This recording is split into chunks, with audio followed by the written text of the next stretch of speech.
बिस्मिल्लाहिर्रहमानिर्रहीम। अस्सलाम वालेकुम। क्वांटिटी सर्वे के इस दूसरे लेसन में आप सबको खुशामदीद कहता हूँ। दोस्तों, मेरा नाम मोहम्मद इरफान है और आज के इस लेसन में हम बात करेंगे कि ज्योमेट्रिकल शेप्स जो होती हैं हमारे पास, उनका एरिया और वॉल्यूम कैसे हम फाइंड करते हैं। दोस्तों, आप सोच रहे होंगे कि क्वांटिटी सर्वे में क्वांटिटी निकालना और ज्योमेट्रिकल शेप्स इनका आपस में क्या ताल्लुक। तो जहाँ तक मेरा ख्याल है या जो मैं सोचता हूँ उसके मुताबिक, जब तक आपको ज्योमेट्रिकल शेप्स या जो क्वांटिटी है उसकी बेसिक्स का पता नहीं होगा तो आप आगे जाके क्वांटिटीज को फाइंड नहीं कर सकेंगे या आपको वहाँ पे मुश्किल पेश आएगी, दुश्वारी होगी। तो इसीलिए मैंने पहले के जो 3 से 4 जो मेरे लेसन्स होंगे वो बेसिक्स पे होंगे और फिर बेसिक के बाद मैं आपको एडवांस लेवल के ऊपर लेके जाऊंगा। क्वांटिटी सर्वे के अंदर जितना कुछ भी है, ठीक है, जो किताब के अंदर है वो सब कुछ भी और जो किताब के अंदर नहीं है, जो उन सब लोगों को, जो लड़के कॉलेज से, यूनिवर्सिटी से फारिग होते हैं और फिर जब वो फील्ड के अंदर जाते हैं और वहाँ पे उन सबको झेलना पड़ता है, वहाँ पे उन सबको सीखना पड़ता है, वो सारी चीज़ें मैं आपको इंशाअल्लाह इस पूरे के पूरे जो मेरा कोर्स है इसके अंदर सिखाने की कोशिश करूँगा। तो अपना जो टॉपिक है उसका आगाज़ करते हैं। जैसे कि सामने आपके पास लिखा हुआ जी, लेसन नंबर 2 है मेरे पास और area and volume of different geometrical shapes. इसमें जो सबसे पहले मेरे पास शेप आ रही है जी, वो आ रही है स्क्वायर। अब स्क्वायर क्या होता है? स्क्वायर होता है जी, a square is a geometrical shape having all sides and angles are same, are equal. Square geometrical एक ऐसी ज्योमेट्रिकल शक्ल होती है जिसके सारे कोने, सारी साइडें और सारे एंगल्स जो होते हैं वो बराबर होते हैं, ठीक है। मसलन अगर ये साइड मैं कहता हूँ इसकी ए है तो ये भी ए होगी, फिर ये भी ए होगी और ये भी ए होगी। अगर ये एंगल ए है तो ये एंगल भी ए होगा, ये भी ए होगा, ये भी होगा। और जब तक ये ए नहीं होगा तो फिर ये स्क्वायर नहीं होगा। अगर ये सारी साइडें और सारे एंगल्स इसके बराबर हैं तो फिर इसको हम स्क्वायर बोलेंगे। अगर ऐसा नहीं है तो फिर ये स्क्वायर नहीं है, ठीक है। इसका जो एरिया फार्मूला है जी, एरिया फार्मूला इसका है जी, साइड इंटू साइड मीन्स ए इंटू ए, ठीक है। मतलब अगर ये जो एक साइड है इसकी लेंथ जो है वो 2 फीट है तो मतलब 2 ज़रब 2 4 आ गया, ठीक है। अब इसका जो एरिया आता है वो उसको हम लिखते हैं जी स्क्वायर, वो स्क्वायर के अंदर आएगा। अब फीट है तो स्क्वायर फीट होगा, इंच है तो स्क्वायर इंच होगा, मीटर्स है तो स्क्वायर मीटर होगा, सेंटीमीटर्स है तो सेंटीमीटर स्क्वायर हो गए, ठीक है।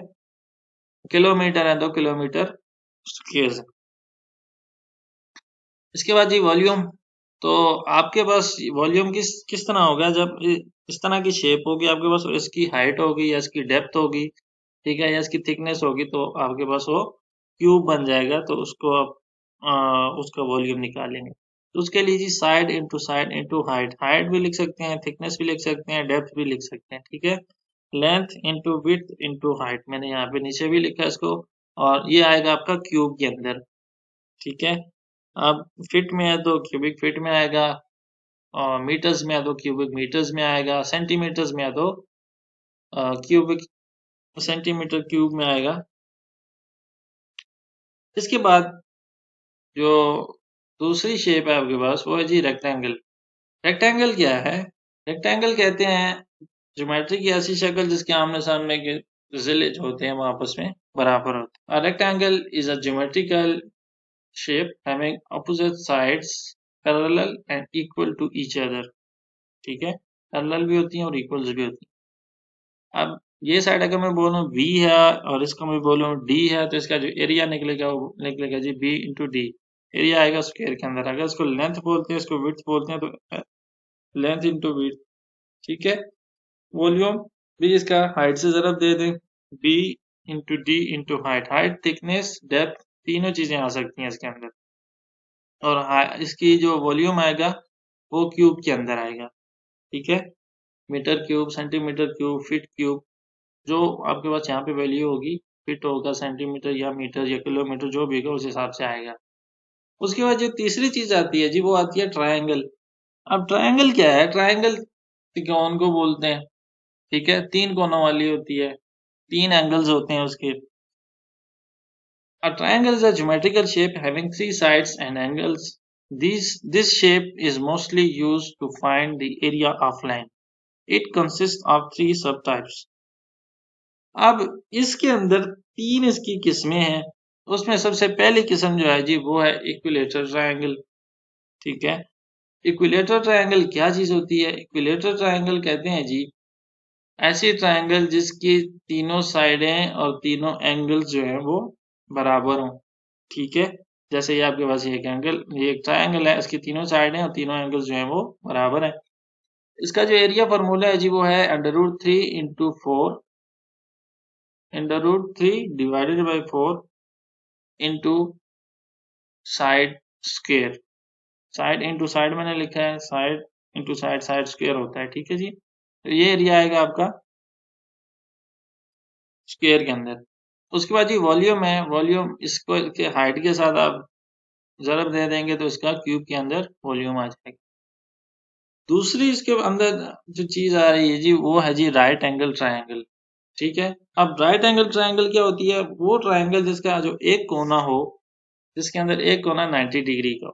ठीक है, जैसे ये आपके साथ सामने ये शेप बनी है। ठीक है, इसका जो एरिया फॉर्मूला है जी, वो है जी B/H डिवाइडेड बाई 2। ये भी स्क्वायर के अंदर इसका एरिया जो भी निकलेगा वो आएगा।